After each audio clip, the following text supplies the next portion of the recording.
The Final Prophecy is the penultimate novel of the New Jedi Order series, with the unifying force being the final chapter in the New Jedi Order series. It focuses on Talia Vila, who is the second most important character in this series. The third one is Ganner, who died in Traitor, and Jason Solo, who's the main character that was originally supposed to be Anakin Solo. But I digress on that, since I've talked about that in Star by Star and various other books, various other videos, I mean. It starts out with Supreme Warlord Shimura fearing Zomoskea, piecing together snippets overheard by spies near the throne. Noman R capitalizes on those fears by weaving together a prophecy of a living planet unanchored by a star, whose presence will spell an end to Shimura's rule. Anar, as the prophet Yusha, stirs the thousands of Shenrons who follow his heresy, though he himself does not believe his own words. So, yeah, there's still this religious movement going on within, and there's this dissension brewing.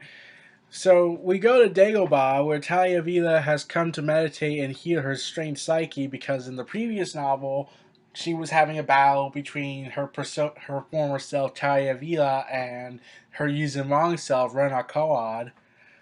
Um, and she merged her personalities together, but like I said, it serves as a damaged psyche. So she is sought out by the Shane ones, who have mistaken the Bog planet as the world of prophecy and are convinced that Talia, the one who was shaped, will be instrumental in their redemption. Okay, I don't know, like, it's hard to redeem yourself when you slaughter 365 trillion lives. And I'm trying to wonder if Talia Vila has part of her mind focused on revenge, since, well, they're responsible for Anakin Solo's death. I mean, like, you could also say George Lucas, but that's beside the point. But back to the story. Deep inside Shimura's headquarters, Citadel, Master Shaper Nim Yin is given a most intriguing subject to dissect. A captured Sigonian starship, she reports to Shimura that the starship's biotechnological components share much in common with the Yuzin Wong technology. Shimura tries to simultaneously convince him that the ship's world of origin, Somaskira, is of no concern to the Yuzin Wong, and that it's imperative that she continue the heresy research into weapons that could counter such vessels. These conflicting commands give Yin pause, for she fears the Overlord is mad, misguided, or both. So, yeah, the Overlord has lost it at this point now.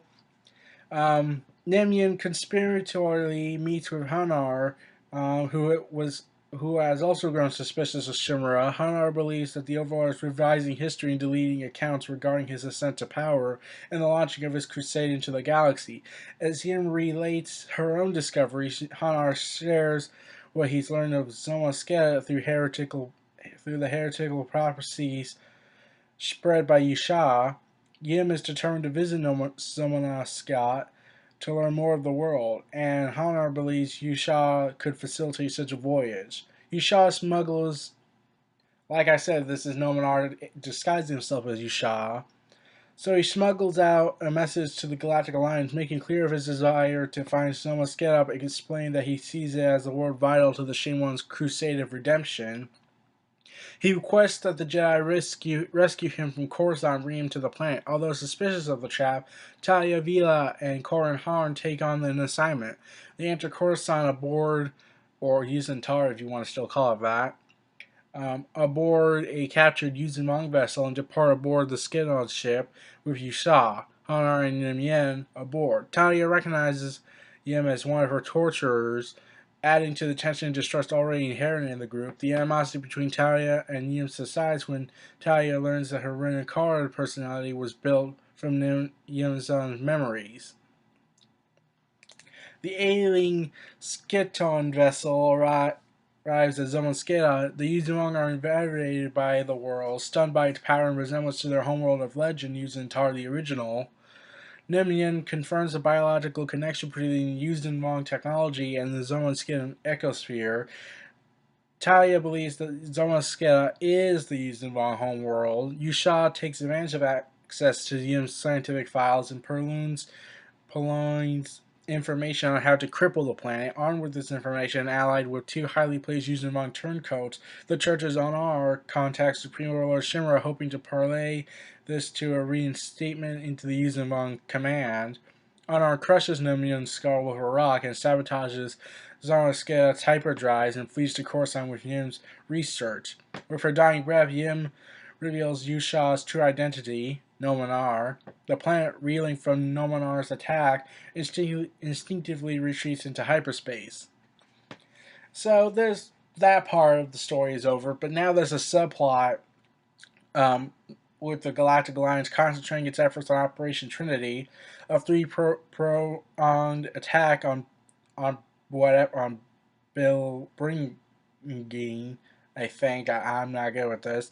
Commanded by Wedge from the Star Destroyer Montmartre, who I must add died before Vector Prime. Wedge leads one prong, while Grand Admiral Paladin and Admiral Kerfay command the other two. The attack is thwarted by a Yuuzhan campaign that targets HoloNet relays trying to sabotage Alliance communications that tie Alliance communication networks together. Unable to communicate with the other two fleets, Wedge's fleet is ambushed by the Yuuzhan and suffers heavy losses before it is able to retreat. And there's also a subplot regarding Jaina Solo's captured by pirates, but that's ultimately it for the Final Prophecy, pretty much. That sums up the Final Prophecy. And now we're finally close to the end of the saga, the end of the great tale of the New Jedi Order series with the Unifying Force, and I have a lot to say about that one when I get to it.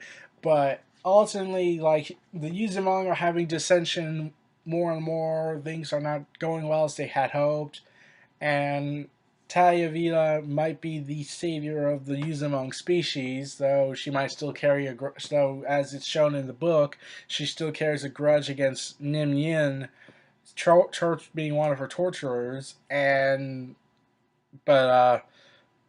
the whole tension subsides when she learns her Rin and Kawad personality was built from her memories.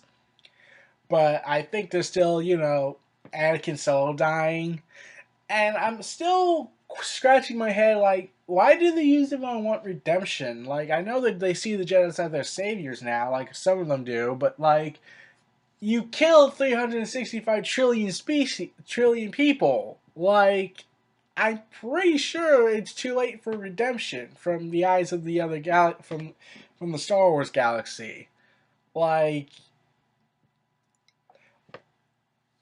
Like they can't just say I'm sorry and then everything will be all right. That's not how it works.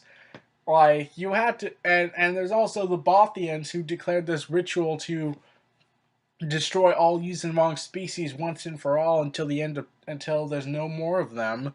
So I see a lot of problems stemming from all this later on down the road after New Jedi Order, during the whole Swarm War, since, the Galactic Alliance is struggling to maintain peace in a non so peaceful galaxy, and strained with all the experiences had over the last several years.